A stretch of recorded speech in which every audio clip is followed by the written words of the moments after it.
Salut à tous, alors on est là pour parler de l'iPad Pro. Alors je suis vraiment désolé, mais ces comptes chez Apple, ils ont prévu aucun endroit où on peut mettre le stylet. Je me doute que vous avez une idée où je pourrais mettre le stylet, mais on va pas faire ça en direct.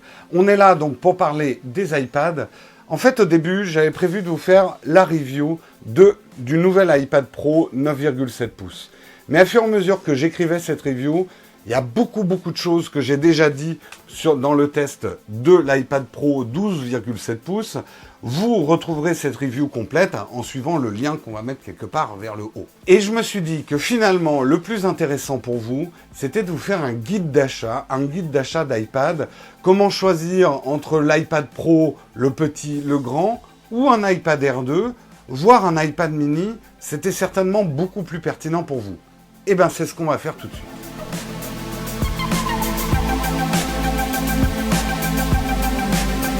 Voici le nouvel iPad Pro 9,7 pouces de chez Apple. Il partage énormément de points communs avec son grand frère géant, le 12,7 pouces, que je vous ai testé très récemment. On va commencer bien sûr par parler des nouveautés de ce 9,7 pouces, parce qu'il a quelques points communs, mais il a quelques petites différences avec le grand iPad Pro. Mais finalement, tout ça va nous mener à des questions, on va dire, plus existentialistes, de consuméristes. Quel iPad faut-il acheter en ce, on va dire, mi-2016 ? Le choix est assez vaste maintenant chez Apple et certains d'entre vous se posent pas mal de questions. Est-ce que les iPad Pro valent le coup ? Est-ce que j'ai juste besoin d'un iPad Air ? Est-ce qu'un iPad mini pourrait me suffire ? À quoi sert vraiment un iPad Pro ? Est-ce qu'il va m'aider dans mon travail ? Est-ce qu'il va remplacer mon PC ? Toutes ces questions, j'ai commencé à y répondre avec le test de celui-ci, mais on va approfondir un petit peu la chose.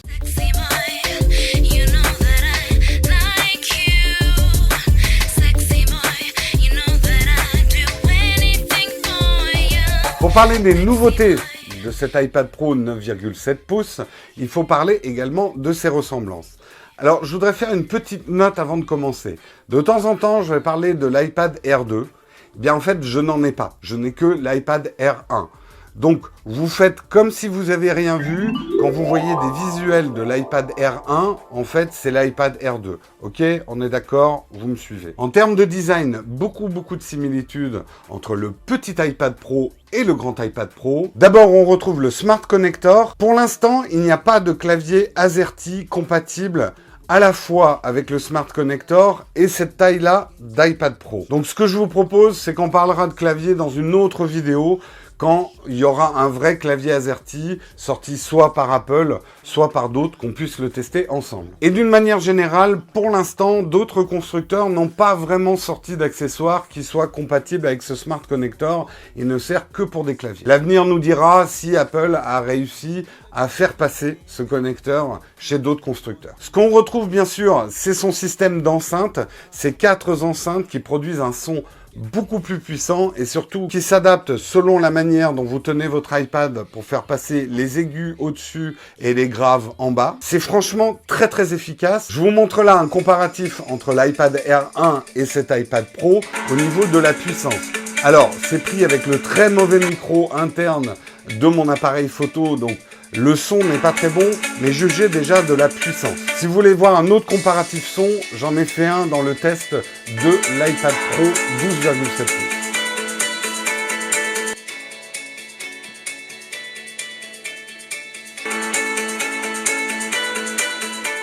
L'écran est vraiment magnifique. Globalement, on retrouve le même écran que sur l'iPad Air 2. Un écran Retina de 9,7 pouces. Alors, c'est sûr que l'image est moins spectaculaire que sur le 12,7 pouces, mais ça reste un régal pour les yeux. C'est une très belle dalle, il n'y a pas à dire, ultra lisible et de très belles couleurs. Une résolution de 2048 x 1536, mais on retrouve la même densité de pixels que le grand iPad Pro. Couleur et luminosité parfaite. Regardez justement par rapport à l'iPad Air 1, la différence entre les deux écrans et les progrès qui ont été accomplis sur ces écrans. Cet iPad Pro 9,7 pouces est bien sûr compatible avec l'Apple Pencil. Vous savez tout le bien que je pense de l'Apple Pencil, même si j'ai émis quelques réserves. Je vous invite vraiment à regarder, j'ai fait un test dédié à cet Apple Pencil, puisque c'est un objet qui vaut quand même une centaine d'euros. C'est un objet à part, qui n'est pas utile pour tout le monde. Allez voir ce test, je vous mets également le lien du test quelque part vers là-haut. En tout cas, moi je me suis vraiment habitué à utiliser au quotidien ce pencil, surtout pour prendre des notes, de temps en temps pour dessiner, mais surtout dans l'ensemble pour faire des croquis. Je fais énormément de croquis dans mon boulot, et franchement, c'est un objet qui m'est devenu beaucoup plus indispensable, par exemple, que d'un clavier sur mon iPad. En termes de puissance, là aussi, on retrouve beaucoup de similitudes avec le grand iPad Pro, notamment la puce A9X, troisième génération. Il y a quand même des différences. Il y a moins de RAM, il y a 2 Go de RAM sur le plus petit iPad Pro, alors qu'il y en a 4 sur le grand. Et on constate, avec les benchmarks, une légère différence de puissance. C'est pas la première fois qu'Apple fait ça. En fait, comme il y a besoin de pousser beaucoup plus de pixels sur le grand iPad, Apple a jugé qu'il fallait mettre quand même beaucoup plus de RAM. Et c'est vrai que c'est quasiment le double d'affichage. Donc ceci s'explique. Vous n'allez pas sentir une énorme différence dans la puissance entre les deux. Mais pour les obsédés des benchmarks, sachez quand même que le petit iPad Pro est légèrement moins puissant. Cette puissance est vraiment bienvenue pour les power users d'iPad. Il n'y en a pas besoin pour tout le monde, mais ceux qui utilisent vraiment leur iPad Pro au quotidien sentiront la différence, notamment sur le multitasking. Si vous l'utilisez comme un outil de production, notamment monter des vidéos en 4K avec iMovie, jouer à de gros jeux vidéo, faire beaucoup de multitasking et manier des gros fichiers, vous allez vraiment voir que c'est un plaisir avec la puissance de cet iPad Pro. Vous aurez zéro latence, quoi que vous fassiez avec cet iPad Pro, même en écran splitté, avec 2 grosses applis, en train de faire des manips, jamais vous verrez un ralentissement. En tout cas, moi, ça fait 4 mois que j'utilise le grand iPad Pro. Je n'ai jamais constaté le moindre ralentissement qui m'ait fait tiquer. Si vous voulez en savoir, bien sûr, plus sur les capacités et la puissance de l'iPad Pro, je vous invite encore une fois à aller voir le test complet que j'avais fait de l'iPad Pro 12,7 pouces.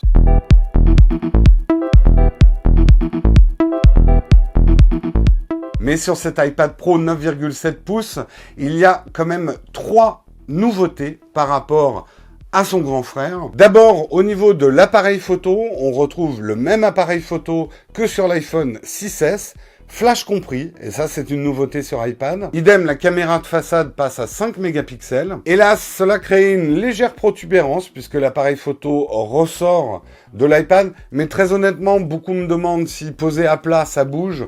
Franchement, ça va, c'est tout à fait correct. Néanmoins, je vous conseille, de toute façon, un iPad, je trouve ça difficilement utilisable sans mettre une cover. Et une cover va effacer ce problème de protubérance de la caméra. Alors, mettre un appareil photo aussi puissant dans un iPad, ça peut sembler absurde à certains. Et je vous comprends, vous savez ce que je pense des gens qui prennent des photos à l'iPad. Mais ne faisons pas les snobs. Il faut aussi penser aux gens qui n'ont qu'un iPad, qui n'ont pas forcément un iPhone.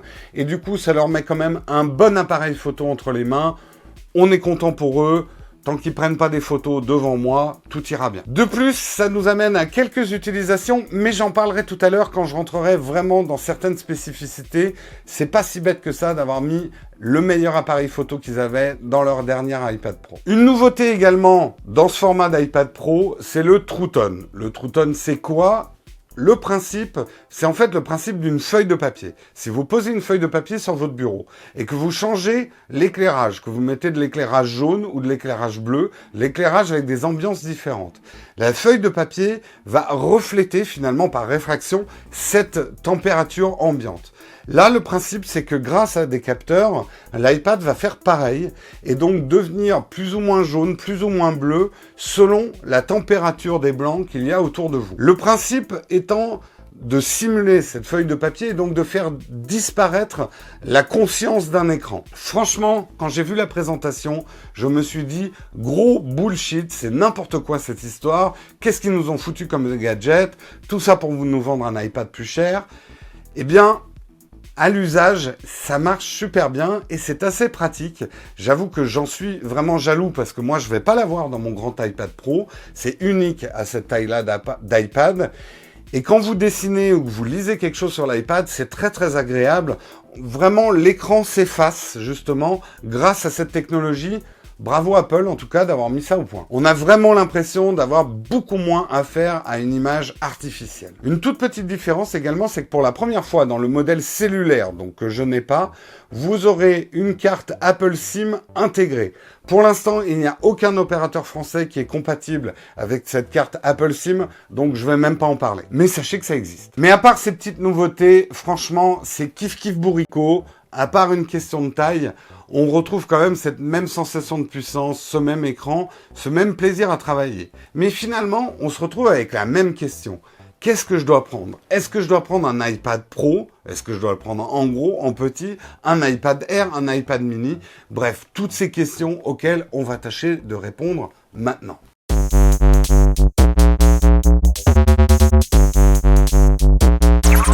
Pour commencer ce guide d'achat, d'abord, on va parler des vraies différences entre l'iPad Pro et l'iPad Air 2. Par une question, un peu d'interactivité dans la vidéo. Pour l'instant, ça va vous permettre de différencier entre votre usage éventuel d'un iPad Pro ou d'un Air 2. On parlera du mini à la fin. La première question que vous devez vous poser, c'est quel est mon ratio de consommation de contenu sur mon iPad et quel est mon ratio de création de contenu sur mon iPad. Si vous n'arrivez pas à au moins 50% de création de contenu sur votre iPad, je vous le dis franchement, vous n'avez pas besoin d'acheter un iPad Pro. Achetez un iPad Air 2. Il est très bien pour tout ce qui est consommation de contenu. Et là, je viens de vous faire économiser, mine de rien, 250 €. Donc, nous mettons le lien vers notre Tipeee. Merci de reverser ces 250 € pour aider la chaîne. Maintenant que vous avez répondu à cette première question, je vais quand même vous demander de vous en poser une deuxième. Ce soir, avant de vous coucher, regardez combien de batterie il vous reste sur votre iPad. S'il vous reste entre 50 et 70% de batterie, vous n'êtes pas un power user d'iPad. Ça ne veut pas dire que vous l'utilisez mal, ce n'est pas du tout péjoratif, mais simplement vos usages de l'iPad sont plus sporadiques. C'est pour regarder une petite série, faire un jeu. Voilà, des petites choses. Si par contre, il vous reste entre 10 et 20% de batterie au moment de vous coucher, c'est que vous êtes un power user de votre iPad. Vous travaillez peut-être pas forcément avec, mais vous faites quand même beaucoup de choses avec. Là, ça va être un petit peu plus difficile pour vous pour choisir entre l'iPad Pro et l'iPad Air 2, donc revenez à la question numéro 1. En fait, et c'est ma conclusion, après plus de 4 mois d'usage quotidien et intensif de mon iPad Pro 12,7 pouces, c'est que c'est un formidable outil de travail, mais qui n'est peut-être pas adapté à tous les métiers. Et justement, on va faire un petit peu de profiling. Si vous êtes un développeur, un monteur vidéo, en tout cas un power user de l'informatique, vous avez souvent plus de 3 logiciels ouverts en même temps, besoin de déménager des grosses quantités de fichiers et de jouer beaucoup dans le Finder. Franchement, l'iPad Pro n'est pas fait pour vous. Vous allez ressentir beaucoup de frustration. Il ne remplacera pas du tout votre outil de travail. Ce n'est pas fait pour remplacer un ordinateur. C'est fait pour remplacer un ordinateur chez les gens qui n'ont pas besoin d'un ordinateur. Or, vous, dans votre métier, vous avez vraiment besoin d'un vrai ordinateur ou à la limite d'un hybride. Vous serez peut-être plus heureux en allant voir chez Microsoft au niveau de leur surface ou des autres constructeurs qui proposent des vrais PC qui peuvent faire tablette. Et ce n'est pas le cas de l'iPad Pro. L'iPad Pro est un véritable iPad avant tout. En fait, un iPad Air 2 vous suffira amplement pour regarder des vidéos sur Netflix, éventuellement afficher une page d'info au boulot, mais vous vous servirez jamais de votre iPad comme d'un outil vraiment de production. Donc ce n'est pas la peine d'acheter un iPad Pro. Par contre, si votre job c'est beaucoup de réunions, de la clientèle, un job peut-être plus commercial, où vous êtes souvent en contact avec le client et souvent en déplacement, l'iPad Pro pourra vraiment révolutionner votre manière de travailler. En réunion, il est vraiment idéal pour prendre des notes ou pour faire de la saisie au clavier, beaucoup plus facile à transporter que même un MacBook Air. Et j'insiste sur ce point, il va même vous faire redécouvrir pour certains d'entre vous le plaisir de la prise de notes manuelle, puisque là, elles sont automatiquement numérisées et vous pourrez les gérer comme des vrais fichiers texte. Ça va pas mal changer, en tout cas moi ça m'a pas mal changé ma manière de travailler. Pour la bureautique, c'est aussi un outil absolument génial. Pas forcément pour finaliser si vous avez vraiment un gros document Word, Vous allez peut-être pas taper pendant des heures sur les petits claviers des iPads, mais par exemple pour faire une présentation sur PowerPoint ou sur Keynote, moi j'adore parce que ça me permet de faire des présentations plus rapidement que sur mon Mac, avec des drag and drop, avec les doigts, etc. Hop, je place mes visuels, je vais très très vite et surtout ça me permet d'adapter mes présentations 1 heure avant le rendez-vous ou même pendant mon temps de déplacement avant d'aller au rendez-vous. J'actualise les slides de mon Keynote et comme ça je peux vraiment faire des présentations personnalisées à mes clients. De même, quand je suis en clientèle, à côté de mon client, pour peu que ça soit un déjeuner d'affaires ou ce genre de choses, le geste de partager une information avec mon iPad, de montrer mon iPad au client est un geste beaucoup plus naturel que si je devais tendre mon ordinateur ouvert et finalement lui confier mon ordinateur. C'est un outil de négociation, je trouve, assez formidable puisqu'on peut corriger pas mal de choses à la volée, même faire des calculs rapidement. Donc pour tous ceux qui sont dans des métiers un peu commerciaux, je pense que vous comprenez ce que je veux dire. Avec ça, on ne crée pas une muraille entre son client et soi avec un ordinateur. On a vraiment un cahier qu'on peut partager. Et je n'ai pas employé le terme de cahier par hasard. Justement, pour bien comprendre, l'iPad est plus un cahier ou un carnet de notes. Ce n'est pas forcément un outil de finalisation du travail. Vous aurez un ordinateur au bureau pour terminer les choses, mais vous êtes souvent en déplacement, vous avez beaucoup de notes à prendre, beaucoup de choses à écrire, vous avez toujours besoin d'un cahier ou d'un calepin. Et justement, je reste sur l'analogie du cahier ou du calepin parce que c'est ça qui va vous permettre de choisir la taille. Un cahier avec des grandes feuilles A4, c'est super si vous avez des longues pages d'écriture à faire, beaucoup de notes ou du dessin. C'est beaucoup plus agréable. La contrepartie, c'est que c'est pas toujours facile à trimballer un cahier. Il faut un sac qui soit adapté et puis c'est un petit peu plus lourd. Un calepin, c'est idéal pour prendre des notes. C'est beaucoup plus léger. Par contre, on dessine moins de choses, on écrit moins de choses sur un calepin. Avec cette simple analogie, vous allez vraiment pouvoir choisir entre les deux tailles sur l'iPad Pro comme outil de production. En fait, c'est un ratio entre l'encombrement et le plaisir d'écriture ou de dessin. Et finalement, pour revenir au job, si vous faites un métier plus créatif, plus visuel, évidemment, l'iPad Pro va devenir une composante de votre travail. L'iPad Pro, et il est probable que vous choisirez le 12,7 pouces, deviendra un espèce de super carnet d'esquisses. Ça remplacera pas forcément votre tablette graphique super sophistiquée qui est vraiment dédiée à la finalisation des dessins, mais ça vous permettra de faire des esquisses, de crobarder de manière très très efficace. Là encore, allez voir le test du pencil, il est quand même pas mal foutu pour faire du dessin. Je parle de dessin, mais d'une manière plus générale. Tous les métiers dans lesquels on a beaucoup de croquis à faire, moi je sais que j'ai beaucoup par exemple de croquis à faire, c'est très pénible de le faire avec un ordinateur à clavier parce que finalement on ne peut pas faire un croquis, alors qu'avec ce type d'outil, on peut vraiment faire un croquis en réunion pour montrer quelque chose. Donc que vous soyez architecte ou simplement que vous ayez des choses à montrer de manière visuelle, photographe ou ce genre de choses, cet outil sera pour vous certainement plus puissant qu'un ordinateur. Et de même, si vous exercez un métier visuel du type vidéaste, photographe, choisissez là par contre l'iPad Pro 9,7 pouces. Pourquoi ?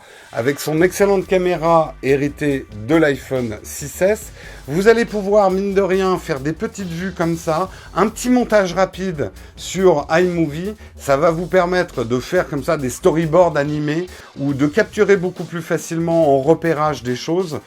Avec cette bonne caméra, ça en fait un super petit outil, même pour monter, je dirais, une vidéo à la volée sans vous encombrer de votre grande caméra. Je vous montre justement, mais vraiment il m'a fallu 2 minutes pour la monter, des petits plans que j'ai pris pendant le week-end à Vincennes. J'ai monté ça en un petit film, c'est du 4K, j'ai pu mélanger des plans que j'avais pris avec mon appareil photo, avec des plans vidéo que j'avais pris avec l'iPad, avec des photos, et voilà, on monte un petit film rapidement sans avoir besoin d'un ordinateur. C'est quand même super pratique. C'est presque un espèce de calepin vidéo. J'espère en tout cas que mon petit profiling vous a permis de mieux cerner vos besoins, vos envies, et de choisir entre un iPad Pro et un iPad Air. Et mine de rien, la différence de prix, elle est quand même énorme. Donc c'est une vraie réflexion à avoir. Après, rien ne vous empêche d'acheter l'iPad Pro, même si vous n'en avez pas besoin professionnellement, pour profiter notamment des enceintes et de la puissance, mais je trouve quand même que c'est de l'argent gâché si vous achetez un iPad Pro juste pour regarder les derniers Daredevil sur Netflix. Un iPad Pro, c'est quand même un investissement extrêmement lourd. Il faut acheter le pencil ou le clavier ou les deux. Ça chiffre vite, on se rapproche quand même beaucoup plus de l'acquisition d'un ordinateur, et c'est quand même une différence de 300 à 500 euros du coup. Certains d'entre vous ont constaté, je n'ai pas encore parlé de l'iPad mini. L'iPad mini 4 est un excellent iPad, c'est grossièrement l'iPad Air 2 en petit. Aujourd'hui, je pense que ce n'est pas un bon achat si vous avez une phablette, c'est-à-dire un iPhone 6S, 6S Plus, qui ont déjà des grands écrans. Vous n'allez pas vraiment voir la différence avec un iPad mini. Pour moi, l'iPad mini, par contre, c'est l'achat idéal pour quelqu'un qui a acheté un iPhone SE et qui veut aussi un mini iPad, quelqu'un qui aime la miniaturisation dans sa vie et qui n'a que des petits sacs. Pour l'iPad Pro, vous l'aurez compris, la question essentielle n'est pas de savoir si un iPad Pro va remplacer votre ordinateur, mais plutôt par rapport au métier que vous exercez, à l'activité que vous exercez. Est-ce qu'un iPad Pro, dans certaines situations, ne serait pas plus pratique qu'un ordinateur? Donc vraiment, ça dépend de votre métier. C'est quand même une informatique beaucoup plus facile à utiliser, d'une certaine façon plus rapide, plus fluide à utiliser.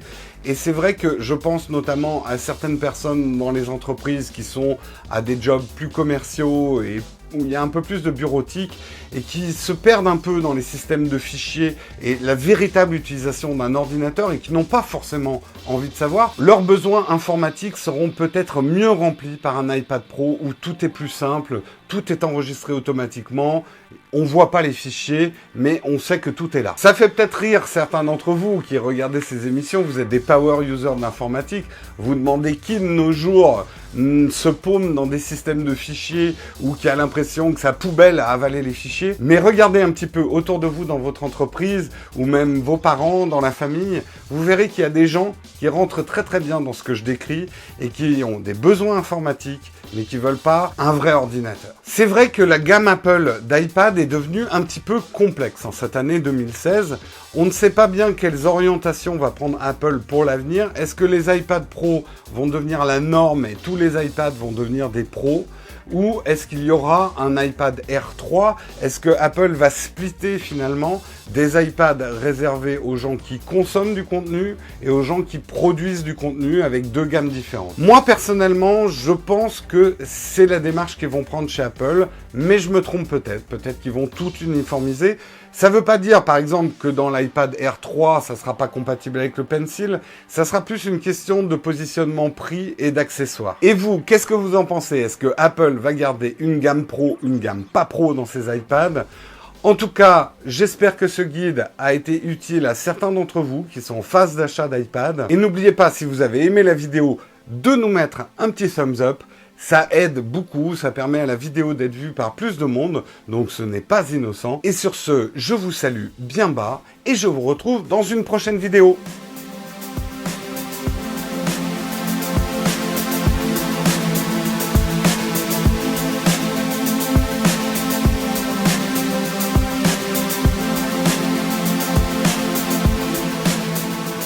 Donc voilà, nous sommes là pour faire une séquence test pour voir un petit peu comment les choses vont se passer hein, avec les iPads dans ta gueule l'iPad. Bonjour, j'ai fait du YouTube mais je suis un peu timide, donc vous ne verrez que mes yeux. Et encore, j'ai pas le grand iPad. Hein. On est là pour parler des iPads en général. Et là, il faut que j'ai mon texte. Bim. Pas mal. Efficace. Pro. Quoi? T'as un tout petit cheveu, mais genre un cheveu. Oh merde. Ça. Mais le truc c'est que genre on le voit presque pas. Il prend la lumière. Speaking, il le met en... Ouais. C'est bon là? Ouais, c'est bon. Il y a qu'un cheveu sur la tête à Mathieu. Pour parler des nouveautés de cet iPad Pro... On vous remercie bien bas. Non mais je plaisante. Non mais pas vraiment. Non mais je plaisante. Enfin un petit peu. Mais regardez un petit peu autour. Mais regardez un petit peu autour de vous dans votre... toute bonne. C'est dingue quand même, Apple. Ils inventent un mot pour chaque truc qu'ils font. Je suis sûr que chez eux, le papier chiotte, il a un nom. C'est pas le papier chiotte de Monsieur Tout-le-Monde, quoi. C'est l'eye paper. Le eye poop. Pour que je me eye torche. Oh non, pas maintenant. C'est urgent, quoi. Je sais pas ce que c'est, donc je prends. Oui, allô? Je pense que vous êtes trompé de numéro.